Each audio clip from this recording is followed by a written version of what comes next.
आज का सवाल ये है कि यीशु मसीह जब मौजज़ा कर देते थे तो वो लोगों को मना क्यों करते थे कि इसका चर्चा ना करना, इसको जाहिर ना करना, किसी को जाकर ना बताना। एक जगह पर सरियन जब कोड़ी को शिफा दिया खुदावन ने, तो उस कोड़ी से खुदावन ने कहा है कि खबरदार, तूने किसी को जाके कुछ नहीं बताना, तू सीधा काहिन के पास जा और उसको दिखा और जो नजर बनती है वो चढ़ा ताकि तेरे लिए गवाही हो। तो खुदावंद यानी कि रोकते थे, इसमें कोई शक नहीं। और एक जगह पर नहीं, काफी जगह पर लिखा है। और इसका जो जवाब है ना मेरे बहनों भाइयों, वो 2-3 जवाब है इसके अंदर। पहली तो बात यह है कि खुदावंद अपनी मशहूरी नहीं थे चाहते। हाँ, खुदावंद चर्चा नहीं थे चाहते, अपनी ग्लोरी नहीं थे चाहते।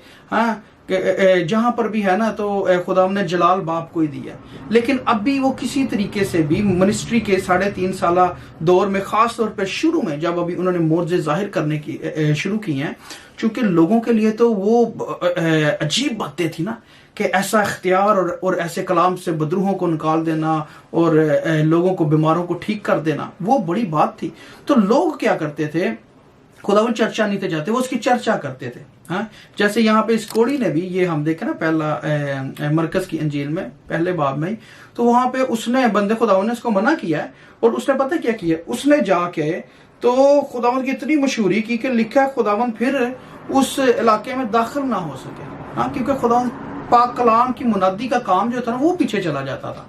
ये देखें इधर लिखा हुआ है कि लेकिन वो बाहर जाकर बहुत चर्चा करने लगा। ये कोड़ी वाला हवाला मैं पढ़ रहा हूँ। और इस बात को ऐसा मशहूर किया कि यीशु शहर में फिर जाहिरन दाखिल ना हो सका, बल्कि वो बाहर वीरान मकामों में रहा और लोग चारों तरफ से उसके पास आते थे।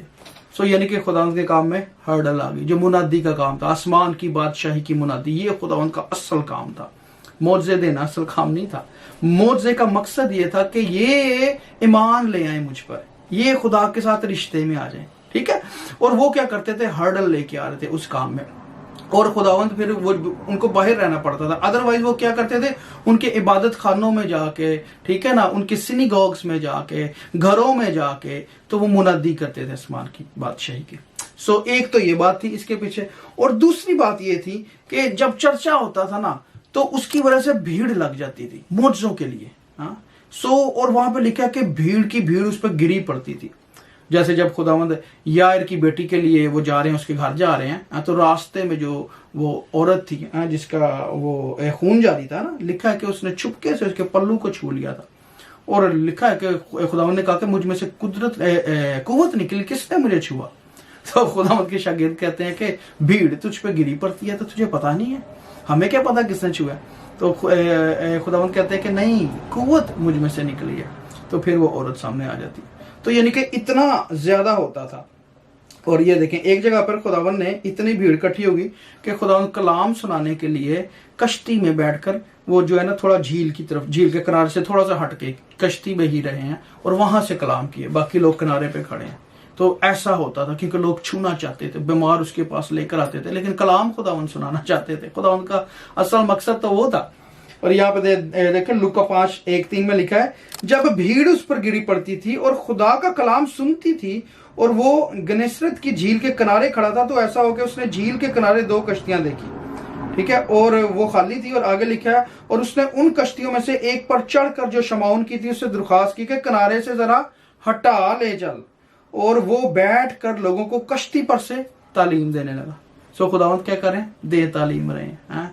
हालांकि वहां पे मौजज़े कर सकते थे, लेकिन खुदावंद की उस टाइम प्रायोरिटी कलाम थी और वो पानी में चले गए ताकि लोग अप्रोच ना कर सके उनको इजीली।